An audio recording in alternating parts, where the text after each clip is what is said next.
ইসলামে দোয়া ও মুনাজাতের গুরুত্ব অনেক।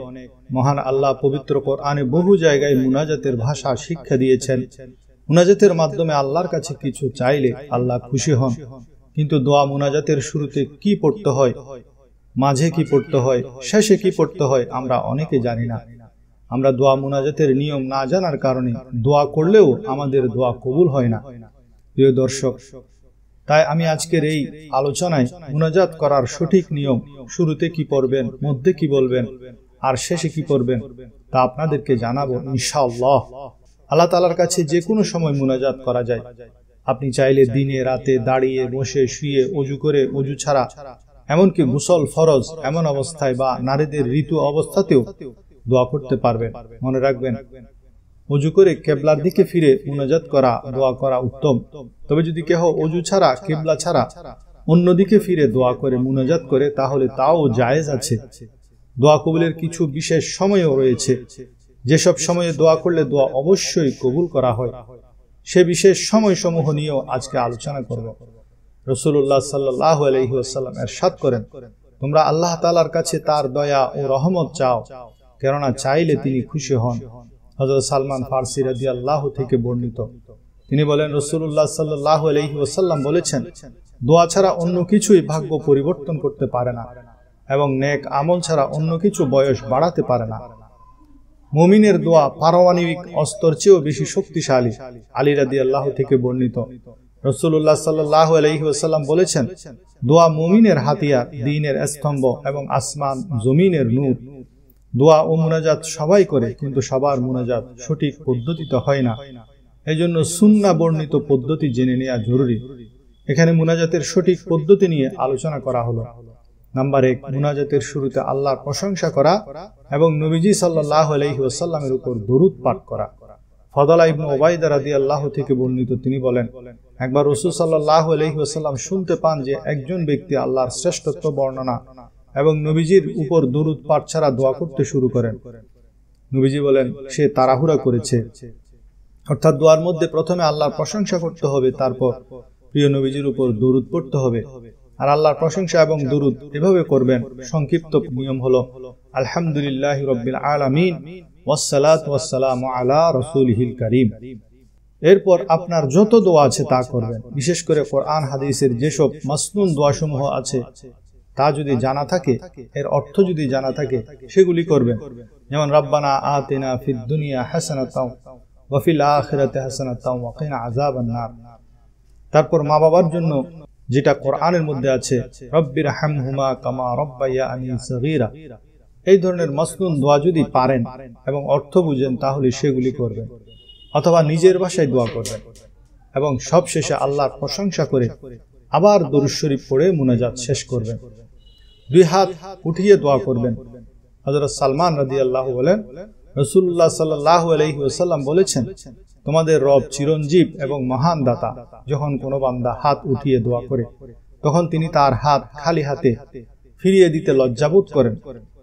3 নম্বর হলো দোয়া কবুল হওয়ার বিষয়ে আল্লাহ তাআলার প্রতি বিশ্বাস রাখা।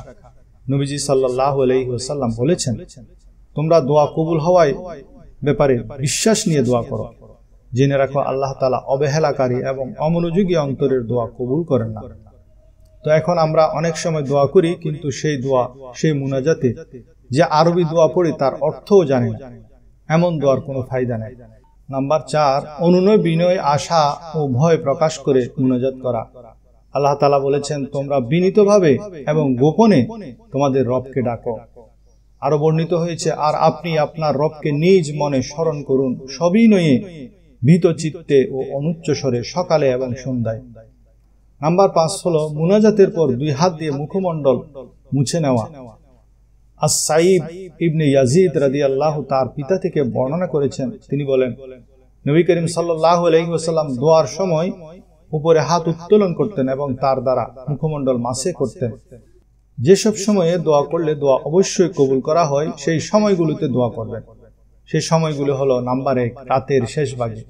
হযরত জাবের রাদিয়াল্লাহু থেকে বর্ণিত, রাসূলুল্লাহ সাল্লাল্লাহু আলাইহি ওয়াসাল্লাম ইরশাদ করেন, শেষ রাতের যে কোনো সময় কোনো মুসলিমের এমনটা হয় না যে সে পৃথিবী বা পরকালের জন্য আল্লাহর কাছে কিছু চাইলো আর তাকে তা দেওয়া হলো না। আর এটা প্রতিটি রাতেই ঘটে। 2 নম্বর সময় হলো শুক্রবার জুমার দিনের দোয়া। রাসূলুল্লাহ সাল্লাল্লাহু আলাইহি সাল্লাম বলেছেন, জুমার দিনে একটি সময় আছে যে সময়টা কোনো মুমিন নামাজ পড়া অবস্থায় পায় এবং আল্লাহর কাছে কোনো কিছু প্রার্থনা করে, আল্লাহ অবশ্যই সে চাহিদা পূরণ করবেন এবং তিনি তার হাত দিয়ে ইশারা করে সেই সময়ের সংক্ষিপ্ততার ইঙ্গিত করেন। সুনানে আবু দাউদ শরীফের বর্ণনা রয়েছে সেই সময়টা হলো আসর হতে মাগরিব পর্যন্ত। আবার সহিহ মুসলিম শরীফের বর্ণনায় পাওয়া যায়, জুমার দিন দোয়া কবুলের চূড়ান্ত সময় হলো ইমামের মিম্বরে বসা হতে নামাজ শেষ হওয়া পর্যন্ত। নাম্বার 3, আজান ও একামতের মধ্যবর্তী সময়ের দোয়া। রাসূলুল্লাহ সাল্লাল্লাহু আলাইহি ওয়াসাল্লাম বলেছেন, আজান এবং একামতের মধ্যবর্তী সময়ের দোয়া ফিরিয়ে দেওয়া হয় না। চতুর্থ হলো সিজদার মাঝের দোয়া। রাসূলুল্লাহ সাল্লাল্লাহু আলাইহি ওয়াসাল্লাম বলেছেন, যে সময়টাতে বান্দা আল্লাহর সবচেয়ে কাছে চলে যায় তা হলো সিজদার সময়, সুতরাং তোমরা তখন আল্লাহর কাছে বেশি বেশি চাও। পঞ্চমত, রোজাদার ব্যক্তির ইফতারের সময়ের দোয়া। রাসূল সাল্লাল্লাহু আলাইহি ওয়াসাল্লাম বলেছেন, 3 ব্যক্তির দোয়া কখনো ফিরিয়ে দেওয়া হয় না। যখন রোজাদার ব্যক্তি ইফতার করে, ন্যায়পরায়ণ শাসক নির্যাতিত ব্যক্তির দোয়া। 6 নম্বর হলো বৃষ্টি হওয়ার সময়ের দোয়া। নবীজি সাল্লাল্লাহু আলাইহি ওয়াসাল্লাম বলেছেন, 2 সময়ের দোয়া ফেরানো হয় না, আজানের সময়ের দোয়া আর বৃষ্টি বর্ষণের সময়ের দোয়া। 7 নম্বর হলো ফরজ নামাজের পরের দোয়া। সাহাবী হযরত আবু উমামা রাদিয়াল্লাহু হতে বর্ণিত, নবীজিকে জিজ্ঞেস করা হলো, ইয়া রাসূলুল্লাহ, কোন সময়ের দোয়া দ্রুত কবুল হয়? নবীজি বললেন, রাতের শেষ ভাগের দোয়া এবং ফরজ নামাজের পরের দোয়া। এছাড়াও নির্যাতিত অবস্থায়, রোগে আক্রান্ত অবস্থায়, বিপদ আপদের সময়, দূরবর্তী সফরের সময়, সন্তানের জন্য মা বাবার দোয়া খুব বেশি কবুল হয়। সুতরাং আমাদের সবার উচিত উল্লেখিত সময় সহ সর্বা অবস্থায় আল্লাহর কাছে দোয়া করা, আল্লাহকে স্মরণ করা। মহান আল্লাহ আমাদের জীবনের যাবতীয় দোয়া এবং মুনাজাত কবুল করুন। আমিন।